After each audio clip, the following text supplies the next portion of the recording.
Hey guys, welcome back to another MAVYminecraft video. This video is a little different today. I want to talk to you about something.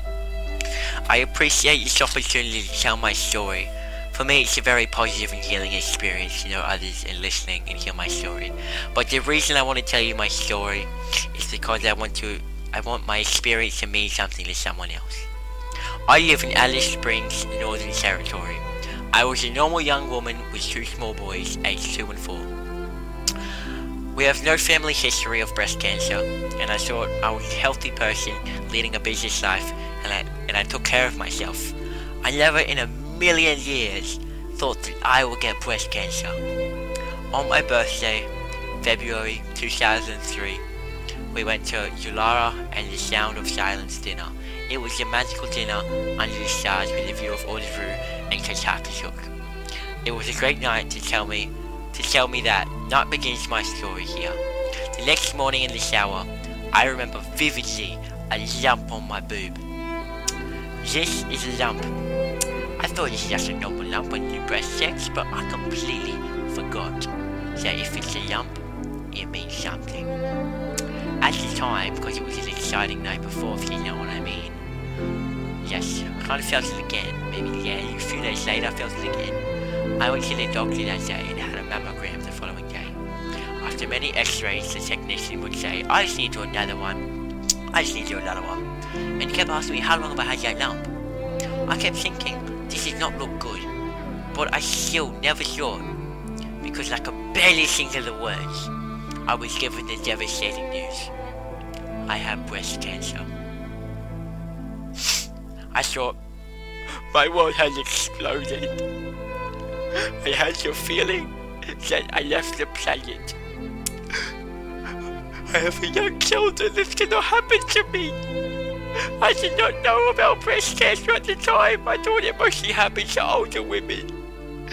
I thought that I'd been doing my breast checks properly. This happens to other people, not me. I thought my scenario was like something I'd never seen in a movie. But it was real, and it was me. How I was to go home and tell my family, how would I tell my husband? He was in the USA for work at the time, and it was about 3 AM for him. How was I to tell my dad, who had just arrived the day before, having just finished his chemotherapy? He had metallic cancer. What would I tell my little boys that our family has cancer? My world has imploded, and I could not believe my life has drastically changed in a couple of hours. I just wanted it to be a mistake, and it was not me. I remember going to the doctor when I was breastfeeding my youngest son at 12 months. Before asking about the irregular lumps, I thought that was normal. The doctor advised me that it was most likely hormonal and did not advise any further tests. I went to the doctor 6 months prior to diagnosis to have a women's check, right? And she said it was too busy to do the breast check and sent me away without being done. So then I went back a week later for flu symptoms and made a complaint to the clinic manager. What? Anyway, the doctor told me I had breast cancer. I have asked myself a million times, so many times, why didn't I ask for a mammogram? I should have sought another option. Why didn't I speak up? From the devastating day, the issues of living in a remote area became vivid. My family all lived in interstate. I would have to travel for all my treatments. My husband had to continue his job. How would I look after my children? What were the services here in Alice Springs? There was so much for women living here in the territory now. I'm sorry. Everything happened so quickly. I went to Brisbane to have my treatment.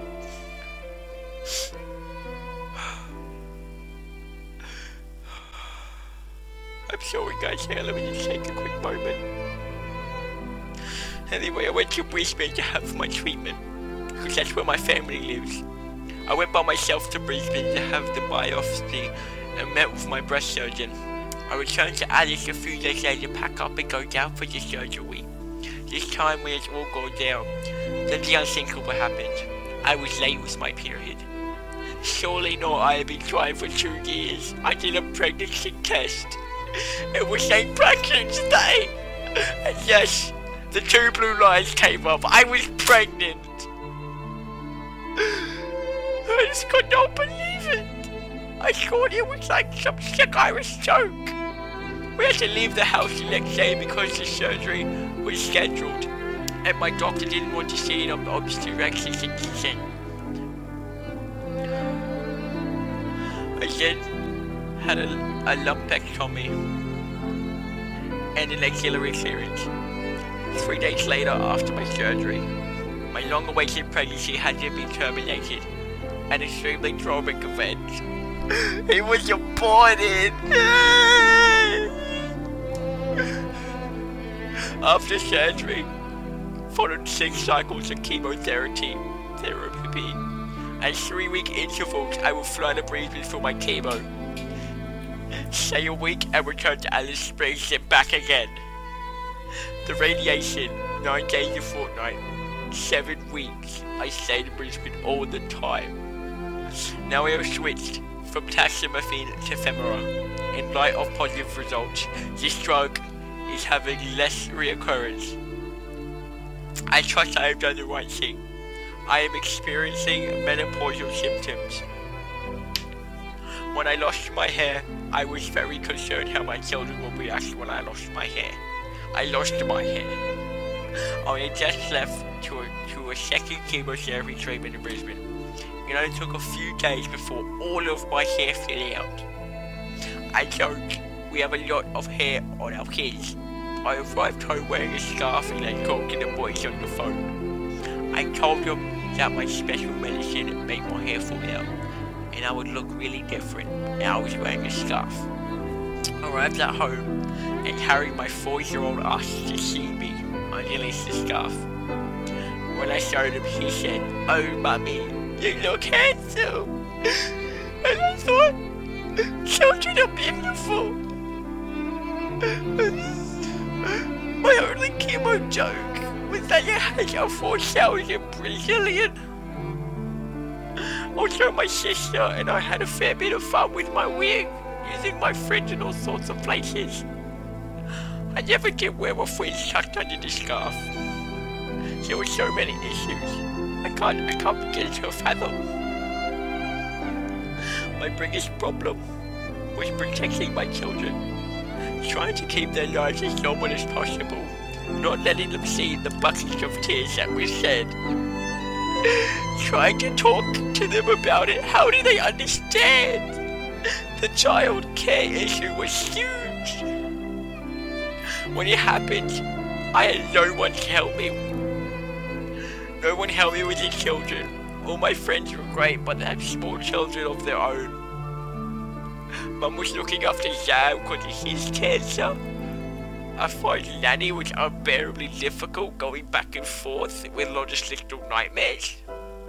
Finally, at the 5th chemo, I found a great nanny. She stayed with me for 10 months before she returned to the UK.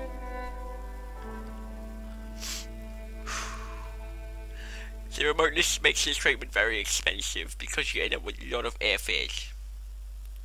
But as a young woman, the impact of breast cancer was overwhelming. The other children have to see me like this. It was torturous to worry. What if it comes back? But then you just believe it won't. However, the upside is I have a new appreciation for myself. I am very proud of myself going through such a dark tunnel and coming out.